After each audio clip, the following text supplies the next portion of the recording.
Tuhuje mwese mu izina ry'Umwami wacu Yesu. I greet you all in the name of Jesus Christ our Lord. Nari mbakumbuye. I missed you. Ari hashize igihe kinini ntaheruka hano. It's been long. Ndashimira cyane Pastor ko mwongeye kumpamagara ngo nze ntago biba byoroshye ndabizi. And the pastor so much for calling me again to come. It's not easy. Ariko mu byukuri kubera kuntu mbakunda. But because of how I love you, ngira ngo ngerageza uko nashobora kugira ngo ibindi bishire ku ruhande. I try my best to put other things aside. Mbashe kubana namwe So that I may be with you. Yabivuze hano ngewe ni mu rugo niyo mpamvu iyo bavuze abashitsi simpaguruka. This is home, and when they are present visitors I don't stand up. Nahawe ikaze narakiriwe mba umwe mu rugo hano. I was introduced and I am one of you.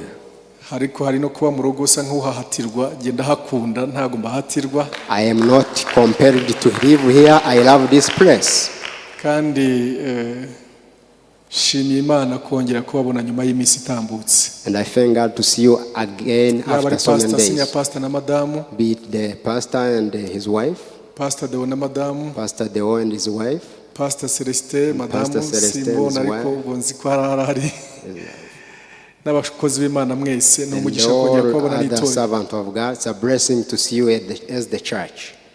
Inzanye ntasho zituruka mu rugo iwacu barabakunda nabo cyane ngo bring regards and greetings from our church. They love you so much. Yabwiye ku itorero reporters hand abo mwavuze pastor murera neza. And the porters hand neza. Umuntu uje avuye hano if a person is coming from here I can recognize them. Abafite umuco they have umuntu wo mu rugo and someone who belongs to the family. Abagiye baza muri ibyo bice byo hirya rero bahise baza bavuye mu rugo baza mu rugo. They have left home to home. Turaza kubana nkuko mushumba bivuze uyu munsi no kuwa kane no ku cyumweru. We'll be together today, Thursday and Sunday. Munyemerere dutangire ijambo ry'umugoroba. Allow me to start the word of the day. Munyemerere dusenge. Let's pray. Mwami Imana ngushimiye umwanya umpaye kongera kuba hano. Gushimiye ku murimo mwiza urimo gukora hano. Ugaragara n'uwo mu mwuka utagaragara iyo mirimo yose ukora turayigushimira. Gushimiye rero ku mwanya tugiye kuba twumva ijambo ryawe. Byanditswe byarabimbwira ko guhishurirwa amagambo yawe bizana umucyo. Bigaha gusobanukirwa abari boroheje muri bo. Si icyo gusa. Mwami tuzi neza ko muri uyu mwanya hari umucyo ugiye kumurika mu mitima yacu. Mu nguni zitandukanye z'imitima yacu ugiye kuhamurikisha ijambo ryawe. Kandi mwami ngo umwuka wera ahumekera ijambo ryawe rigatanga ubugingo. Reka ha ubuzima bugiye gutembera muri twebwe muri uyu mugoroba mu izina rya Yesu Kristo umwami wacu. Amen. Amen.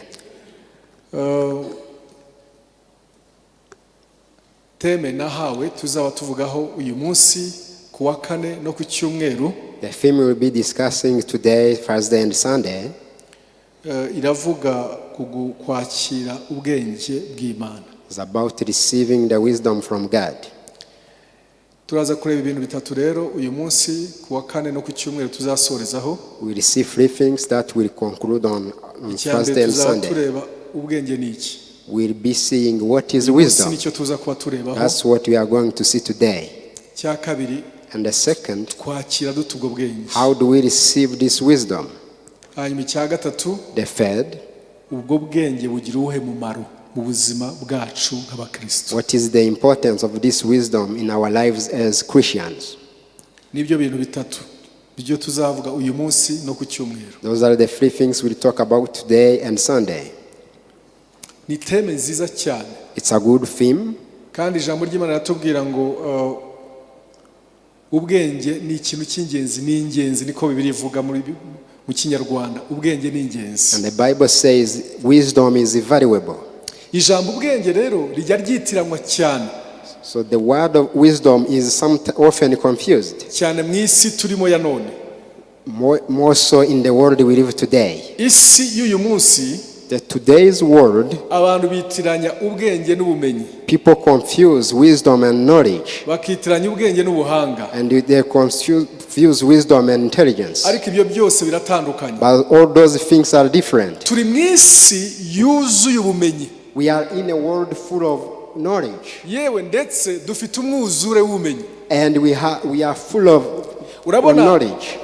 Iyo tuvuze umwuzure kiba ikintu kibi. When we say floods, it's a bad thing.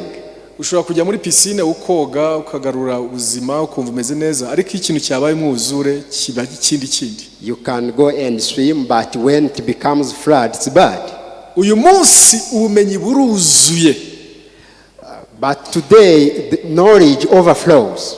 Ubumenyi bwuzuye mu buryo bwiza n'ububi. And it is full in many and good and bad ways. Dufite umwuzure w'ubumenyi ariko tukagira ubutayu bw'ubwenge. We have an overflow of wisdom but a lack of knowledge. Iyo tuvuze ubumenyi, when we say knowledge, ubudo burasakaye ahantu hose. It's everywhere.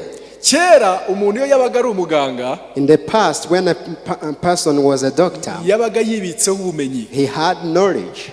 Iyo washaka kumenya indwara urwaye ni muganga wakubwiraga. When you wanted to know the disease you are suffering from, the doctor will tell you. Nawe akagira terminology ivuga indwara bigutera ubwoba ugahita wumva byacitse. And he had a terminology to describe disease and he would lose hope. Iyo warwaye crocrosis hakabamo byasisi ukavuga biracitse ndapfuye noneho. All the words that end with this. Ukambaza se icyo diki? Yajya kugusobanurira akavuga amaterminology y'ibindi bigoye cyane. And they would explain to you using many other difficult terms. Uziko uyu munsi umuntu ajya imbere ya muganga yamaze gukora muri Google kubaza izi symptomes zivuga iki bituruka he n'ibintu byose akajya imbere ya muganga ariko kugira ngo amuprove arebe ko wa mugani bihura n'ibyo yasomye. But today before consulting the doctor, a person goes and consult the Google. It is, and when they see the doctor, it's just a way of confirming what they have seen on the Google. Kuvuga ngo ubumenyi ubu buruzuye ku isi. So knowledge overflows today in the world. Mwarimu yabaga afite textbooks, ibitabo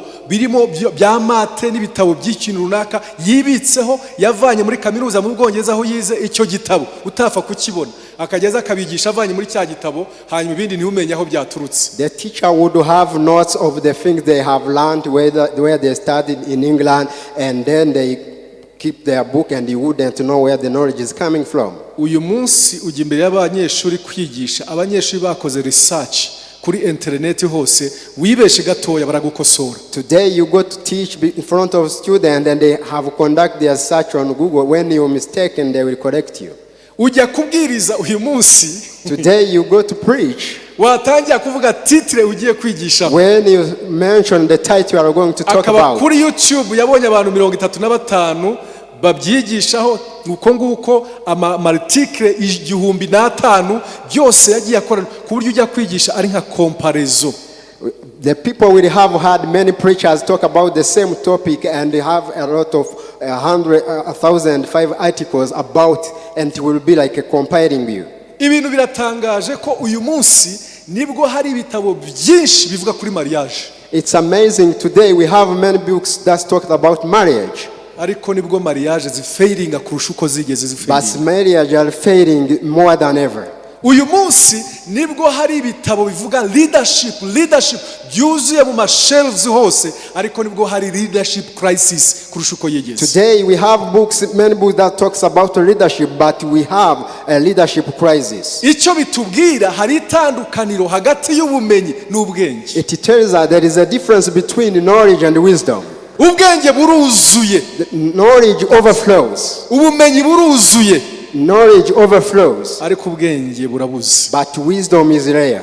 Ni iby'agaciro ujya kumenya iyo tuvuga ku bwenge kubitandukanya n'ubumenyi. It's good to distinguish between knowledge and wisdom. Iyo tugenda nkunda ibitabo, nkunda gusoma, nanditse n'igitabo n'icyo kivuga ku bwenge, harimo chapitre imwe ivuga ku bwenge. Ntabwo nagendanye ibyo bitabo ariko nzamba ifite iminsi iri imbere, harimo chapitre ivuga ku bwenge. I like books. I have even written one. There is a chapter that talks about wisdom.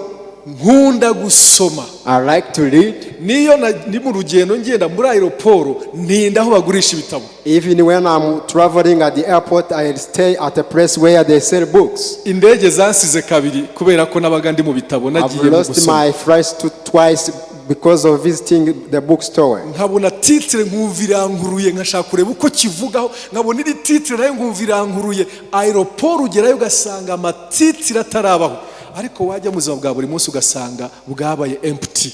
And I would delay on the airport looking for attractive titles of books, but when you see it in real life, there is no life. Ibitabo bivuga ku kurera parenting ni byinshi cyane. There are so many books about parenting. Niba hari igihe kurera byabaye horizon mu gihe turi mu uyu munsi. If there is a time when parenting is a challenge, it's today. Bishatse gutangira avuga ngo hari itandukaniro hagati y'ubumenyi n'ubwenge. I want to start by saying that there is a difference between knowledge and wisdom. Amashuri ntabwo atwuzuza ubwenge, amashuri atwuzuza ubumenyi. Education cannot make us full of wisdom, but with knowledge. Iyo umuntu yize bakumva afite doctora avuga ngo shaho no munyabwenge, afite ubwenge bwinshi uko afite doctora, oya afite ubumenyi. When someone has studied the law, they say he has wisdom, but no, doesn't have wisdom, he has knowledge. Iyo bagiye gusobanura icyitwa wisdom cyangwa ubwenge, when they explain wisdom, nunashaka amagambo amwe muri aya wigira no muri dictionary koko n'ururimi na Bibiliya nibwo yanditsemo. You can even go in the dictionary to learn these words. Muri free online dictionary ugiyeho mu cyongereza iyo bagiye gusobanura icyitwa wisdom icyo ari cyo, when they explain what wisdom is, barakubwira ngo it is the ability to discern what is true. N'ubushobozi bwo kubasha gushishoza, bwo kubasha kurondora ukamenya ukuri uko ariko. The ability to discern and to know what is true. The ability to discern. Iryo jambo discern ni ugushishoza. Bwana sifiwe sana.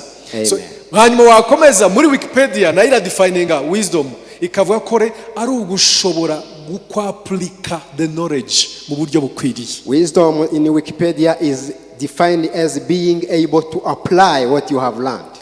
Kugira ubumenyi butabasha kuba applied. Knowledge which can't be applied.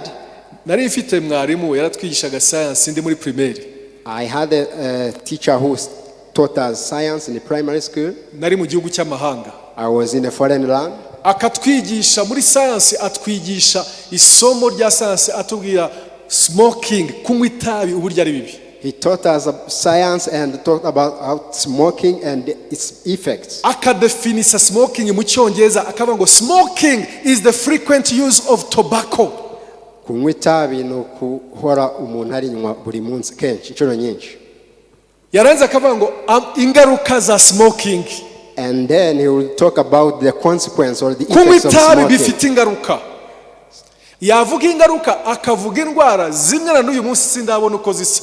And talking about the effects of smoke, he would mention disease. Akavuga ngo smoking causes lung cancer, smoking causes emphysema. Icyo ntabwo ndakibona n'uyu munsi. Emphysema ngaho yisemura emphysema rero. Murabona ko bitoroshe. Iryo ni ijambo riri medical. Emphysema ngo ni indwara ikozingwa no kunywa itabi. Yarakivugaga izina ryacyo.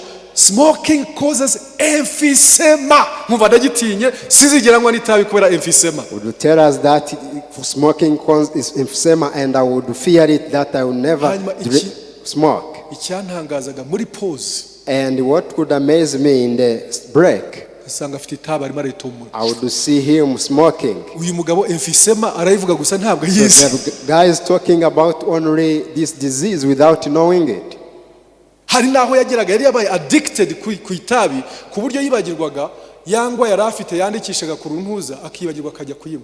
He was addicted to the point that he would use a chalk as a smoke. Ariko ubumenyi arabuzi emphysema arayizi. He had the knowledge, he knows the disease that is caused by smoking. Muri Wikipedia barakubwira ngo wisdom ni ukubasha kumenya kwaplika iyo wisdom nako knowledge ufite ukayaplika neza. So wisdom is defined by Wikipedia as being able to apply the knowledge you have. Icyambere nuko twumvise itandukaniro hagati y'ubumenyi n'iki n'ubwenge. Now we have an understanding between knowledge and wisdom. Iyo nakusanyije information mba mfite ubumenyi. When I gather information, I have knowledge.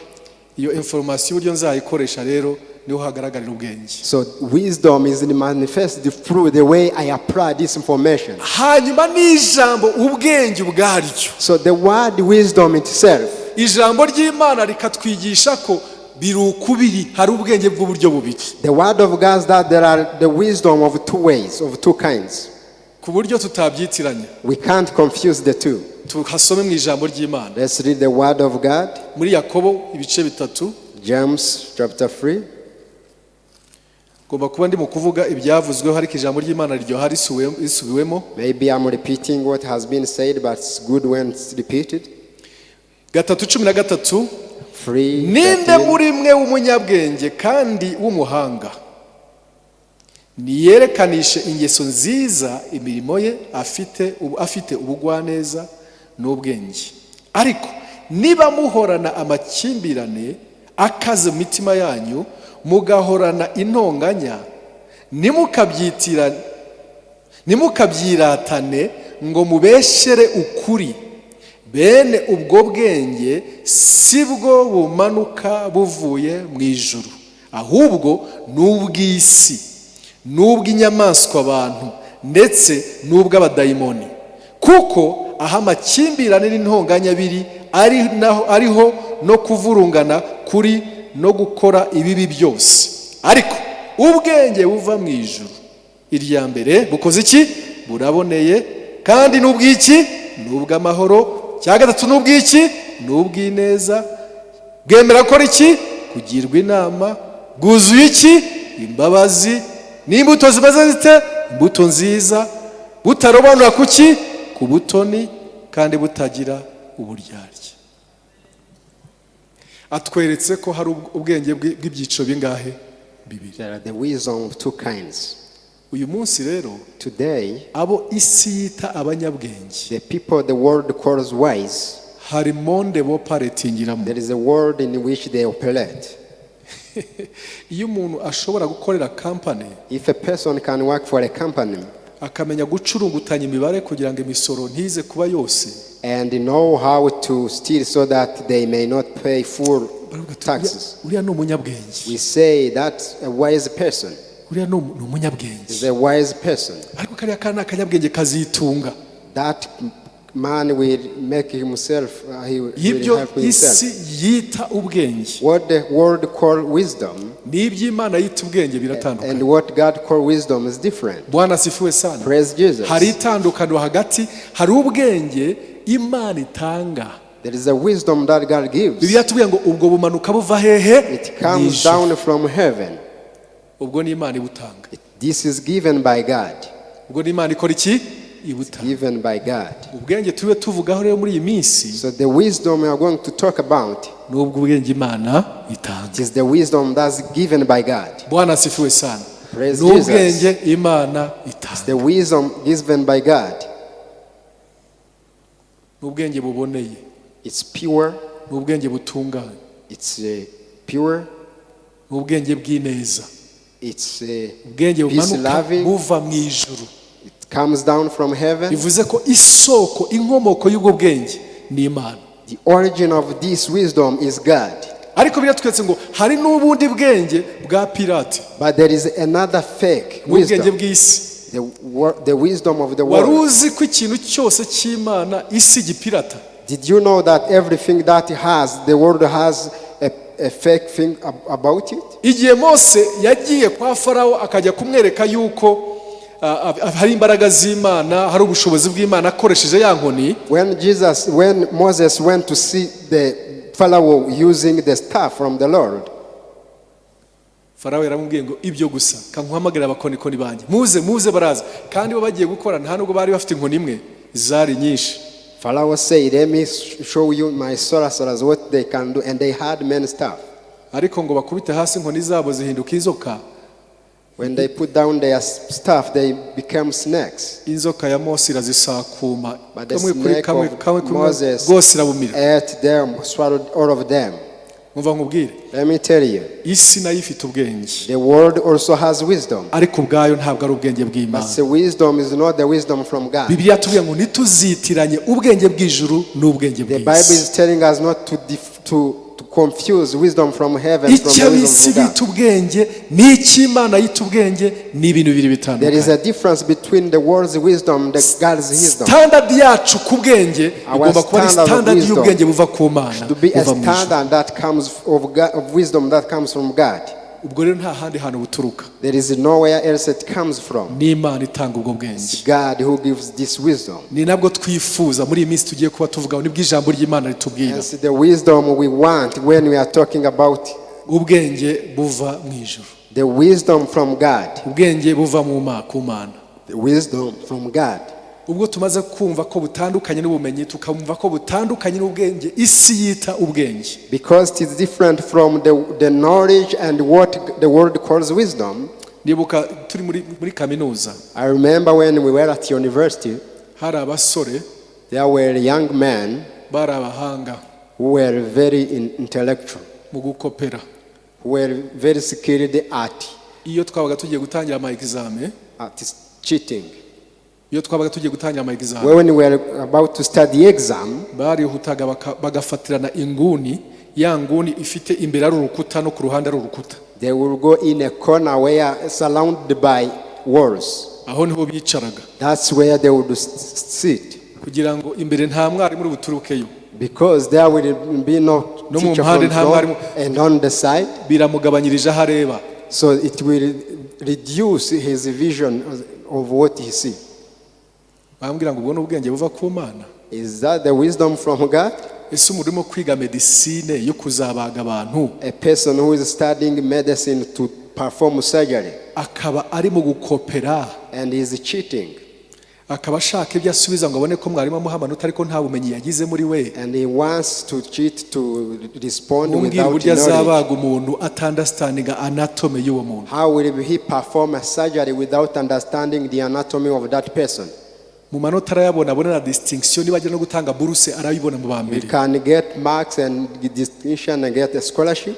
Ariko ubwo bwenge ntabwo ari ubw'Imana. But that wisdom is not from God. Yesu ashimwe cyane. Praise Jesus. So n'iby'agaciro kugenda tureba ibyo tuvuga ngo ubu bwenge buva hehe, ubu bwenge bw'Imana busabute. Bwana sifu. It's important to know where this wisdom come from and how it looks like. Isoko y'ubwenge nyabwenge ni iyi. What is the source of true wisdom? Twabonye ko ari Imana. We saw that it's God. Ariko se ku Imana ari Imana yacu twese. But God is God of all of us. Byagenda bite kugira ngo twaccessing ubwo bwenge bw'Imana? How can we access this wisdom of God? Ikintu cya mbere. The first thing. Bibiliya tubwira ngo harushaka ubwenge muri mwebwe. The Bible tells us is anyone who wants wisdom? Haruwumva byifuza. Is anyone wants wisdom? Harushaka ubwenge bujyanye n'amahitamo y'ubuzima bwa buri munsi. Who wants wisdom depending on their daily life? Harushaka ubwenge bujyanye no gukora business. There is the one who wants the wisdom to do business. Harushaka ubwenge bujyanye no kuyobora. Wisdom to lead. Harushaka ubwenge bujyanye no kwiyobora. Another one who wants the wisdom to lead themselves. Harushaka ubwenge bujyanye no kurera abana. The one who needs the wisdom to parent. Harushaka ubwenge bujyanye no kubaka urugo rwiza. And the one who needs the wisdom to build a good household. Bibiliya itubwira aho ubwo bwenge twabuvana. The Bible tells us where we can get this wisdom from. Yakobo igice cya mbere. James 1 umurongo wa 5. 5. Aratubwira ngo ariko niba hariho umuntu muri mwe ubuze ubwenge ngo nakora iki? Abusaba Imana iha abantu bangahe bose idakora iki? Itimana. Umva mbabwire iyo nsomye kino cyanditswe, when I read this scripture, isubizwamo imbaraga. I am refreshed. Uzi icyo bishatse kutubwira? What does it mean? Nta muntu numwe uhejwe ku bwenge. There is no one who don't have access to wisdom. Ubwenge Bibiliya yavuze ngo harumva abuze ubwenge. Hari igihe bavuga ngo ubwenge se ndabusaba simbufite, ariko hari ubwenge buri multifaceted, bufite amafase menshi cyangwa amafacets menshi, ku buryo nkeneye ubwenge mu gucuruza, ubwenge mu kazi, ubwenge mu kurera, ubwenge mu rugo rwanjye, ubwenge mu bintu runaka. Bibiliya yavuga ngo hari area nimwe wumva you are lacking in wisdom, umva ngo saba Imana iha abantu bose. Vuga uti bose. The Bible is asking if anyone lacks wisdom, they should ask to God, and it will give them in all areas of life. Ariko niba hariho umuntu muri mwe ubuze ubwenge abusabe Imana iha abantu bangahe bose. Iha abantu bangahe? Iha abantu bose. Who gives all. Gufata umwanya ubwenge bw'Imana. The wisdom of God. Tubona iyo dusabye Imana. We get it when we ask God. Dusaba Imana ubwenge. We ask wisdom from God. Dusaba Imana ubwenge. We ask God for wisdom. Umva mbabwira inshuti z'Imana. Let me tell you, friends of God. Hari abantu bajya batekereza ngo Imana ikora iyo uri mu gusenga uvuga mu ndimi, iyo ugiye kubwiriza batarakizwa, iyo uri muri combat spirituel, mbese ibintu bisahano. Ariko iyo bije mu bintu bisanzwe, ubuzima busanzwe, aho ngaho ni logique. By'umwuka bya kiroho bikore kiroho, harafu bya kimwiri bifanye kimwiri. Ntabwo Imana igira compartments. Ubuzima bwacu ni bumwe. Ubwenge bw'Imana tubukeneye kwa kiroho, ubwenge bw'Imana tubukeneye mu kibusiness, kwa byashara ndetse na kwa byakazi. Hose ubwenge bw'Imana burakenewe. We need the wisdom of God in all aspects of life, not only spiritually when we are praying or fighting spiritual combat. Amen. We need God in all aspects of our lives. Let me tell you. Ibi ntabwo ari morali y'ijambo ry'Imana, ni ubuzima bw'ijambo ry'Imana. This is the life of the word of God. Nahawe akazi nk'umwenjeniyeri. I was given a job as an engineer. Munsi bampaye akazi ndi mushasha muri ako kazi. I was new to the job. Nari musha niyo mission ya mbere y'akazi nari mbonye. That was my first work mission. Hari projet bari bagiye gutangiza, isoko bararitanze, kubaka kugomba gutangira, urwemeza mirimo arahari, uzakora surveillance arahari, hanyuma haba umunsi wo gukora ground breaking, gutangiza umushinga. And there was a project that was going to be lodged, and everything has been prepared, and then there was a time to ground break. Ubundi aho hajya umuyobozi mukuru w'ikigo. That's a place where goes the leader of the institution. Ari umuyobozi mukuru agira impamvu, n'umwungirije agira impamvu, boherezayo gafifi ukiri mushasha mu kazi utaraba kukumva neza. The leader and his deputy had issues prevent them from coming, and they sent me the new person to the work. Mbona ordre de mission, nari ntarabona icyitwa ordre de mission, mbona igipapuro ngo ni ordre de mission, ugiye muri finance frais de mission, bagwe n'amafaranga ngo ugiye mu rugendo rw'akazi, ugiye gutangiza umushinga. I was sent to go to launch the project. Mu mushinga hari inzego zitandukanye zije muri yo officiation yako kazi. And there were different levels that were coming to start and to launch out that project. Sinarizi ko ntegerejwe nk'umuntu w'agaciro, umuntu uje gutangira umushinga. I didn't know that I was expected as a valuable person who was going to start the umukozi musha. But I was new to my work. Mpageze nsanga abantu bateranye. And when I arrived there, people had gathered. Bategereje umuyobozi uje gutangiza umushinga. Waiting for a leader who was going to launch the project. Nanjye by'ubuyobozi ntabwo nabyibonagamo. And I wasn't feeling, I wasn't.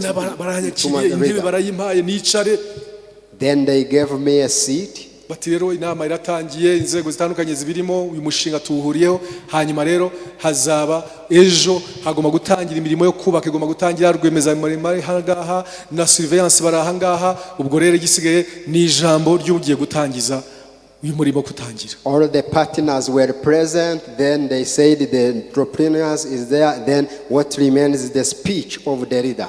Uwo mwanya rwemeza mirimo wari ugiye kubaka.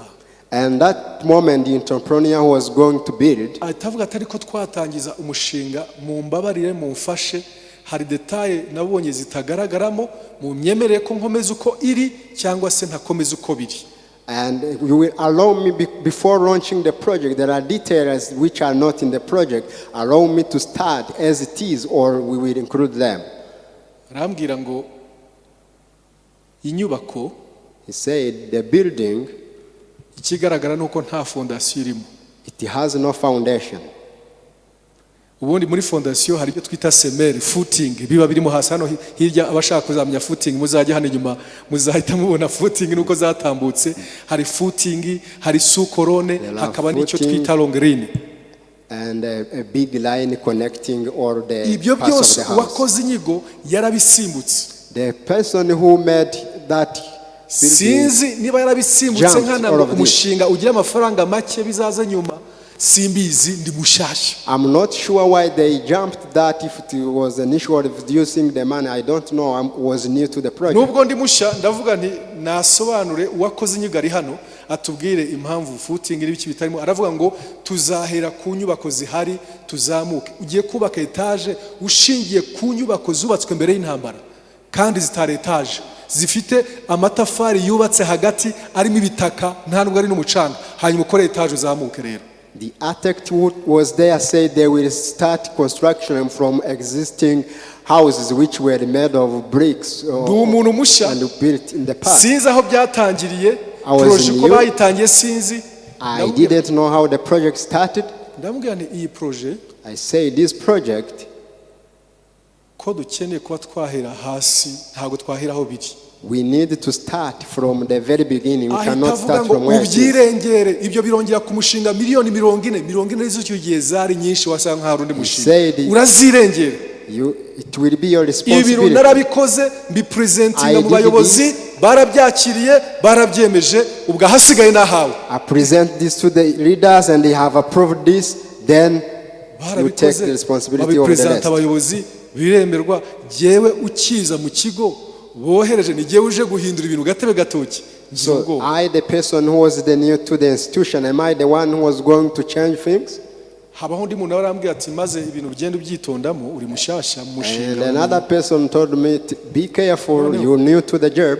Umutima wanjye ugira ubwoba. And my heart was fearful. Ubu banyizeye banyohereje ngiye kuvinaha ntacyo nkoze. They gave me responsibility and I will go back without doing anything. Mbabwire bahindura ibi bintu bakomeze izo miliyoni 40 ziyongereho ntibanyirukana mu kazi. I will tell them to change things and they will add on 40 millions and they will not have a tension muri room, have a tension. And there was a tension in the room.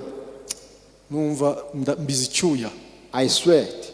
Ndabwira munyihanganeho gato ndaje ndasohoka hanze. And then I excused myself and went out. Kayaga karankubita. And the wind blew on me. Mwuka wera nabwiwe kuri inshuti duhorana ibihe byose. You are a friend on all the times. Kandi mwuka wera uzi ibintu byose. And you know everything, Holy Spirit. Ndagusaba umpe igisubizo cyangombwa. May you give me a true answer. Uwo mwanya numva igisubizo cy'Imana kivuga ngo kora ibikwiriye. And I had the answer from God telling me to do what is right. Ingaruka zabyo uzindekire. And then I will take care of the consequences. Maze kumva ijoro iryo jwi. And when I heard that voice, numva mahoro menshi mu mutima wanjye. A huge amount of peace in my heart. Ko ayo mahoro mfite naho banyirukana. And I said, even when they chase me from work, I will go back home with my peace. Ndangije ngaruka muri ya nama. Then I went back to the conference. Nicara kuri ya ntebe. I sat on the desk. Ndi rero ku kintu twari mu kudiskitaho. And I said, for the issue we're talking about, ntabwo dushobora kubaka inzu itagira urufatiro. We cannot build a house without a foundation. Izaramba imyaka irenga 50. A house which will last for 50 years. Izicarwamo n'abantu barenze 100. A house in which more than 100 persons sit. We cannot risk the life of people. We are going to start from foundation. Whatever price that will be added onto that, we will accept it. After saying that, the person, the architect, and said, that's your responsibility. It's not me. I said, no problem. And we said at the end of the meeting that they will start from foundation.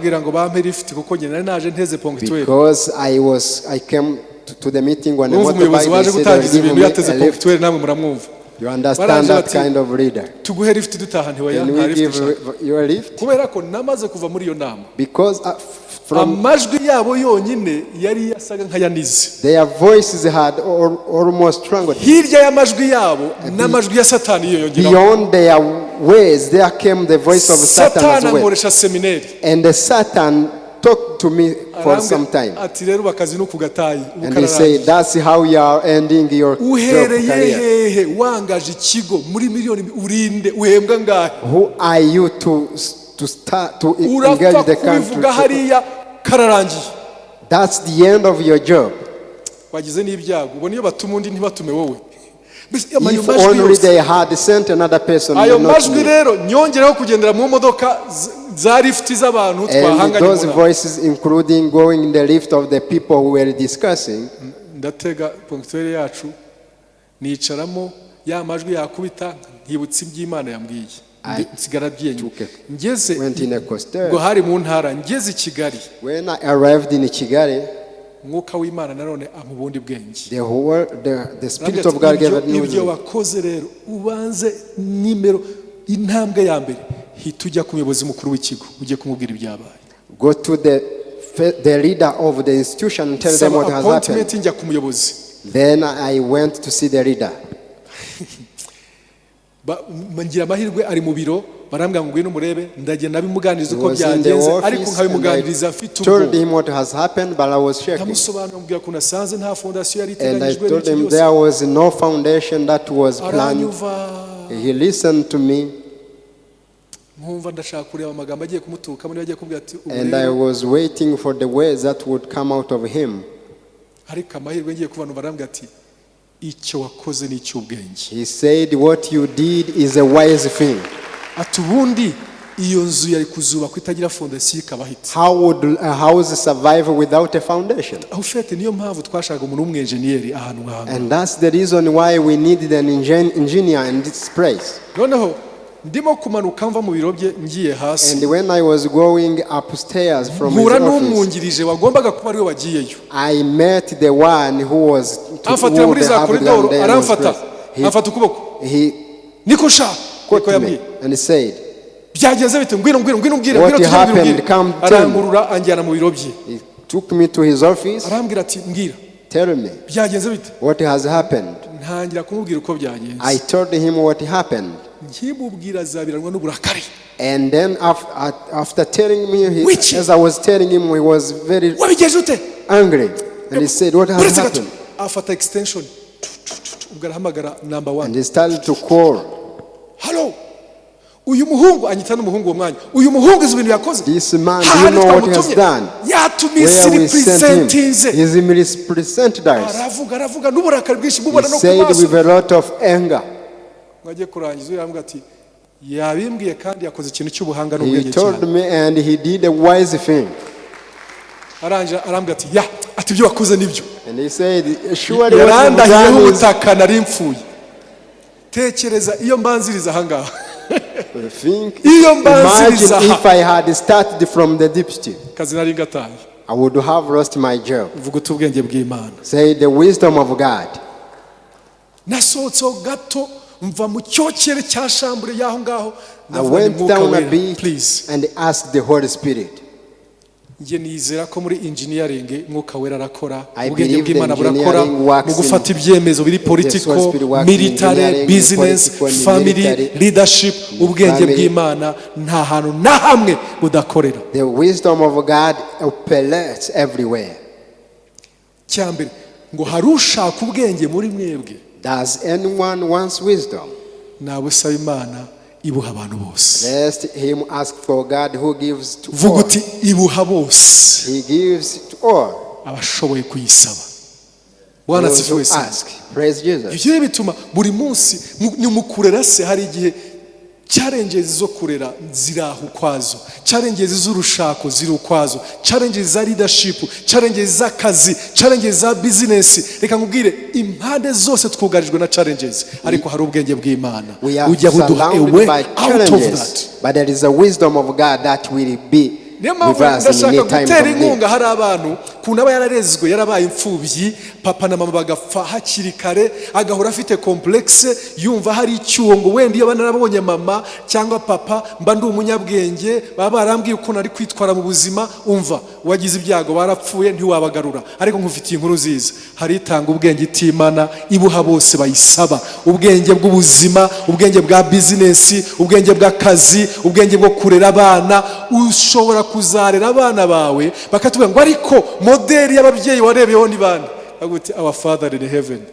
Want to encourage the people who have lost their parents when they were young and now they are wondering how they will be able to manage it. There is a God who gives the wisdom generously to all. Muri broken family, papa na mama bari bashambiranye ntibanabanye, umwe yabaga east undi ari west, kuganira kwabo kwari ugutukana, ariko wazava mukagira urugo rwiza bakaza ngo ariko byaturutse hehe? Hari wisdom from above yigisha kubaka urugo rwiza from the source nziza. There is a wisdom for God that can help people to build good marriages even though they may be from broken families. Biriya tubwira ngo abantu bagendanaga na Yesu abigishwa be ngo bakuriye ku nyanja baroba amafi.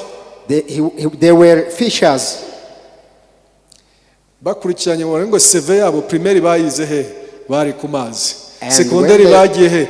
Bari ku mazi. Kaminuza se bari ku mazi. Bi-interactingaga n'iki? Bi-interactingaga n'amafi day and night. They only interacted with fishes day and night. None ngo barebe buryo gushira amanga bagira confidence ubwenge baravuga ngo abantu byavuye he? When they saw their confidence and burden, they say where is it coming from? Bibiliya tubwira ngo barisubiza bataranasubizwa ngo bibuka ko babanaga nande, babanaga na Yesu. Yesu ne soko y'ubwenge bwose. Bwana sifiwe sana. Praise Jesus. Cyambere dushaka ubwenge, first if one wisdom, kusaba Imana itanga itimana. Ask to God who gives generously. Ndagira ngo muri iyi minsi wumve ko hari room y'ibyo wabwira Imana. I think you should feel that there is a room of what you can tell God. Muri business wakoraga ariko ushobora ku accessing ubwenge buhambaye. Muri business we are still working but you can access more wisdom from God. Muri leadership wayoboraga ariko ushobora kuba Imana ngo Mana nyagurira ubwenge. In leadership you were leading but you can ask God to expand your wisdom. Wakoraga neza shukubwira Mana nyongerera ubwenge. You are doing well in relationship but you can ask God to add and expand your wisdom. Gumvuze ikintu kimwe dushaka ubwenge ikintu kimwe. This is one thing. Turabusaba. If we want wisdom we ask for it. Twari busome ibyanditswe byinshi ariko wera basambo nasigaye. We read many scriptures but in interest of time. Muzi kuntu Bibiliya itwereka ko hari umuntu wasabye ubwenge muramuzi mwese. The Bible tells us that there is someone who asked for wisdom. Mubambi bambere ibice bitatu murongo wa 8 ugakomeza. Kings 3 chapter. Murahaza umugabo witwa Salomo. Sibyo? You know Solomon. Reka masome vuba vuba dukomeza bambi bambere. First Kings. Ibice bitatu. Chapter 3.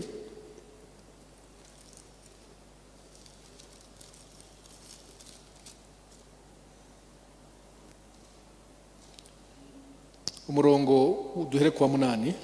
From verse 8. Kamere kwa 4. Bukeye umwami ajya i Gibeyoni gutambirayo kuko ariho akanunga karusha utundi icyubahiro kabaga. Nuko Salomo atambirayo ibitambo byoswa 1000. Salomo akiri Gibeyoni Uwiteka amubonekera mu nzozi nijoro.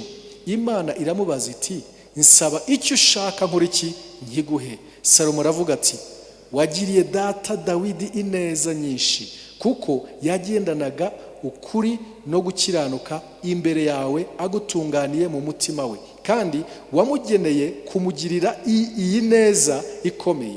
Umuha umwana we ngo yicare ku ntebe y'ubwami bwe nk'uko biri none. 7. Nuko none Uwiteka Mana yanjye wimitse umugaragu wawe mu cyimbo cya data Dawidi, ariko ndi umwana muto sinzi iyo biva n'iyo bijya, kandi umugaragu wawe ndi hagati y'abantu bawe watoranyije b'ubwoko bukomeye butabarika. None rero uha umugaragu wawe umutima ujijutse ngo nshobore gucira abantu bawe imanza kugira ngo menye gutandukanya ibyiza n'ibibi. Mbese ninde washobora gucira ubu bwoko bwawe bukomeye imanza? Maze ayo magambo akora iki? Anezeza Uwiteka kuko ariyo Salomo yamusabye. Imana iherako ibwira Salomo iti kuko ibyo ari byo usabye ukaba udasabye kurama, ntusabe n'ubutunzi cyangwa ko abanzi bawe bapfa, ahubwo ukisabira iki? Ubwenge bwo kumenya guca imanza zitabera. Nuko nkugiriye uko usabye, dore nguhaye umutima w'ubwenge ujijutse mu bakubanjirije cyangwa mu bazagukurikira nta wahwana nawe bazagukurikira nta wahwana nawe kandi nguhaye n'ibyo utasabye. Bwana asifiwe sana. Praise Jesus. Salomo yamenye ibanga ubwenge ko yari Imana ibutanga. Solomon learned a secret that wisdom comes from God. Anamenya ko nushaka ubwenge abusaba. And he knew that he wants wisdom ask for it. Ngo ubwenge babusaba Imana. Tell the person next to you that wisdom, we ask wisdom from God. Waruzi ko hari igihe tugera mu mayira abiri ukumva urasa nk'ugeze ku rukuta pe ugonga urukuta. Sometimes we feel like we are facing the wall. Inkuru nziza nkufitiye Imana ntigigonga urukuta. The good news I have for you is that ibyanyobeye ntibiyobera, ibyancanze ntibiyicanga, ubwenge bwayo ntiburondoreka. He does not get confused. His wisdom is too great to number. Salomo Imana byayikozeho kubera impamvu ebyiri. God, this touched God for two reasons. Icyambere nicyo yasabye. First, what he asked. Icya kabiri nicyo yagisabiye. Second, the reason for which he asked for it. Ngo kubutasabye ubutunzi kuramba banze gupfa ugasaba ubwenge. The reason why you have not asked for long life and property. Ariko no gusaba ubwenge ukabutabusabiye kugira ngo ubicyamamare ubigihanganje ahubwo ukabisabira gukebura ibibazo by'abaturage. And you are not asking this for you to become great, but to ukabufite umutima ushaka gucira imanza abantu banje bagubwe neza. My people, for them to be well. Akaba atari selfishness itumye ushaka ubwenge. And this is not selfishness that is causing you this. Ukaba uri umubyeyi ufite wagize ibyago ugira umugabo ufite abagore batatu nawe uri umugore wa gatatu noneho abana bawe bahora bapingana n'abana b'abakeba bawe ukajya imbere y'Imana, Mana ubampera ubwenge maze mukeba banje amenye ko nabyaye abana bazima. Ukumva nakantu ka selfishness kari mu gusaba. Sometimes we are so selfish when asking for wisdom, especially when we are coming from a family of ndagusaba Mana ngo ubaho ubwenge maze bajye babambere maze aburiya bajye bakurura umurizo maze nizajya ntambuka bajye bavuga dore nguriya wabyaye neza. Selfishness for them to understand that I have good children. Salomo ntabwo aricyo yasabiye ubwenge. That's not the reason for which Solomon asked wisdom. Level of humility guca bugufi. Had a level of humility. Aravuga ngo Mana wampaye kuba umuyobozi ndi mutoya. Lord, you have sinzi iyo biva niyo bijya. A leader when I'm still young and I don't distinguish that from wrong. Kuyobora iyo mbabonye nsanga ari abantu bakomeye babahanga. The people you have given me to lead, they are great people. Uzi ko muri umuyobozi ukumva ko abuyobora ari abahanga bivuze ngo uzi ko wagiriwe ubuntu kuko ntabwo wabaye umuyobozi kuko barusha ahubwo nuko Imana yakugiriye ubuntu. If you are a leader and you find that the people you lead are intelligent, you notice that you've been blessed because you're not more than them. That's the attitude he had. Jewe sinzi iyo biva niyo bijya sinashobora kubaje. I can't distinguish one from one. I beseech you, give me wisdom so that I may judge them fairly. Kandi murabyibuka icyakurikiye babagore babiri barwaniraga umwana umwe avuga ngo uyu no wanjye undi no wanjye fighting for a child, each one calling them inzego zose n'urukiko rw'ubujurire byananiranye and all levels had failed. Ubundi mugani baravuga ngo ruzaca umwami iyo rwabaga rwananiranye baravuga ngo ruzaca what couldn't be settled by others was to be settled by the king. Bazajya ngo ruzaca umwami uri cyenyeje uzabigenza uti. It will be settled by the king. If you are not a true king, what will you do? Umpe ubwenge. Lord, give me wisdom. Kiriya cyanditswe cyaje kugira ngo kitwereke ngo bwa bwenge yasabwe yarabuhaye. Wisdom. This scripture came to show that he was given the wisdom. When they were fighting for the child, King Solomon said, bring the child. Bring a knife and we will cut him into two and each one will get one part. And mother said, don't kill my child. Instead of cutting him into two, bring him to give her to the heart. Solomon said, I now know the true mother of the child. Can you read that in any book and for you to know what to do?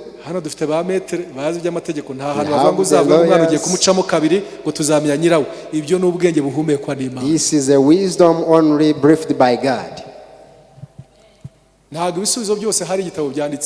All answers are not written in a book. Nk'icyo ntabwo Salomo yavuze ngo reka ngire igitabo cy'ubucurabwenge nsoma ndebe mu imanza nk'izi bazica bati of the law to be able to settle them up. There is a wisdom of God which is breathed through His Spirit. Asking for wisdom. The last thing I conclude with, apart from asking for wisdom, even those who have asked and received it, having wisdom and living with it, the second thing that gives us wisdom and maintaining it is the fear of the Lord. The fear and obedience of God. Praise God. Obedience and the fear of God. You know through the word of God. When Solomon asked for God, he was obeying it already. He had offered sacrifices. You know that this was through his dream. But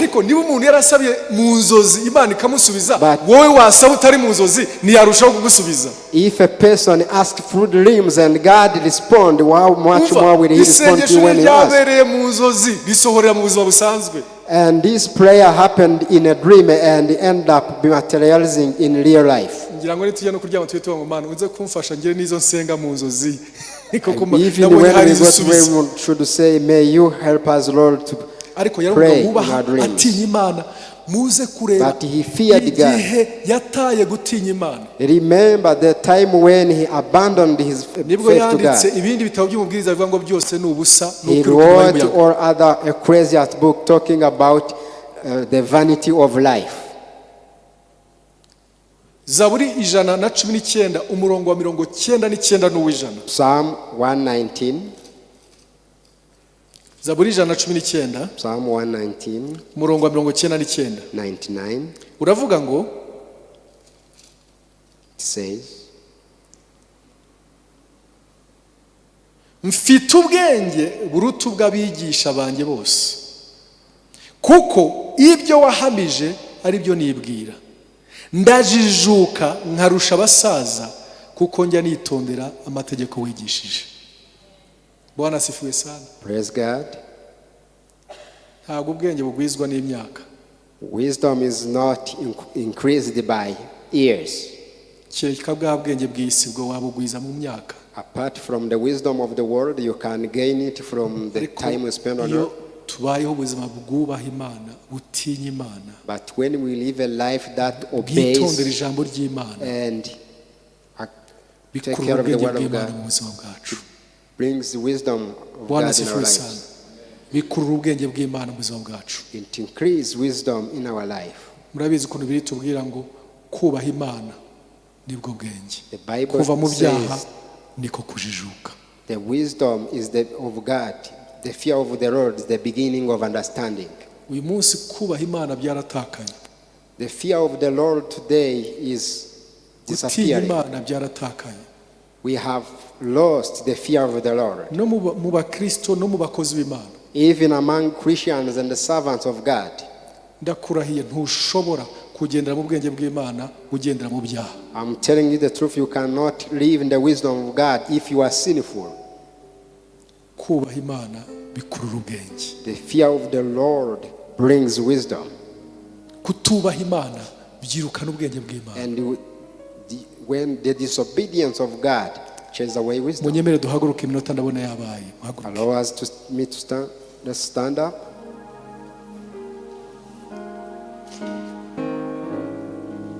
Tuzakomerezaho kuwa kane. We continue on first day.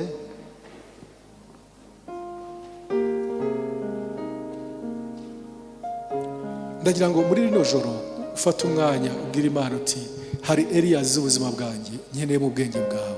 I want you to take a moment and ask God areas in my life I want your wisdom. Increase my wisdom. Muri areas nyinshi z'ubuzima bwanjye. In many areas of my life.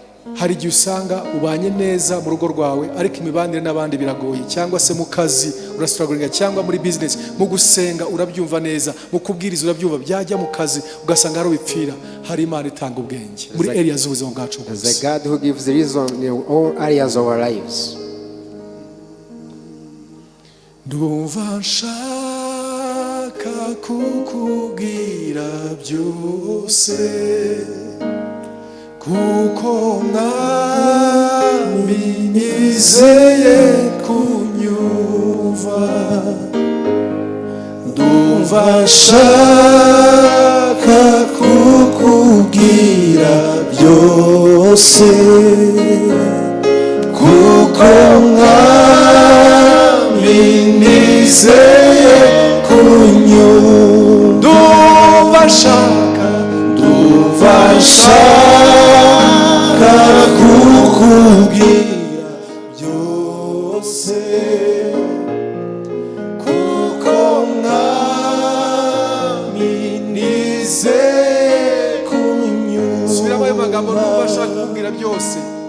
Ndumva nshaka kukubwira byose, kuko mwami nizeye kunyumva. Ndumva nshaka kukubwira byose,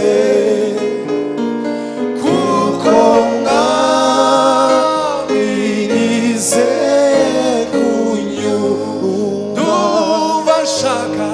Ndumva nshaka kukubwira byose,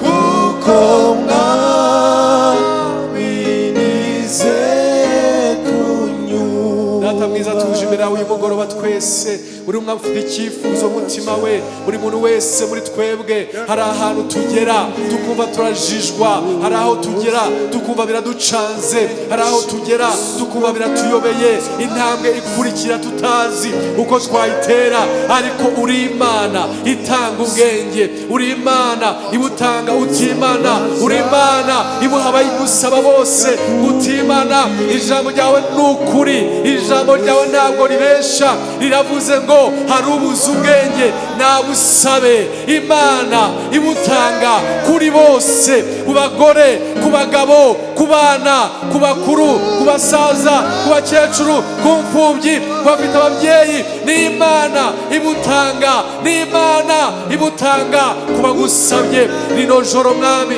natwe turaje nk'uko Salomo yaje imbere yawe avuga ngo umubwenge, duhe ubwenge mwami, duhe ubwenge bwawe. Twagurira ubwenge muri areas zose, iz'akazi, iza business, iz'umurimo wawe, izo kurera, iz'urushako, izo kubana, izo gukora umurimo wawe. Impande zose dukeneye ubwenge bwawe. Fill us, Lord, with your wisdom.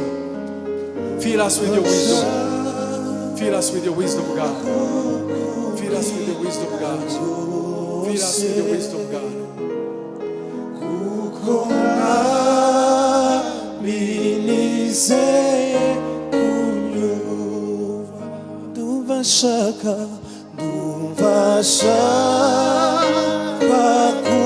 kukubwira byose,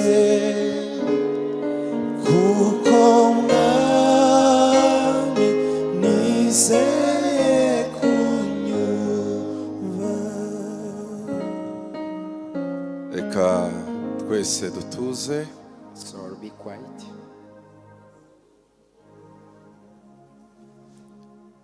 Ndagira ngo ukusanye iby'Imana yahaye umugaragu wayo kutuganiriza twese. May you think about all the servant of God has given to us. Muri ibyo byose wumve icyo umwuka yaganirije ubuzima bwawe. And feel what the Spirit has talked to your life. Urebe icyo Imana igusaba kugenda ukagishyira mu bikorwa. See what the Lord is asking of you and how to apply it. Wumve niki gihinduka ubuzima bwawe. What can change? Niki ngiye guhindura. What am I going to change? tubonye ko ubwenge butagarukira kuvuga mu ndimi bw'Imana buba mu buzima bwacu bwa buri munsi. Wisdom is not only limited to speaking in tongues, but is in real life.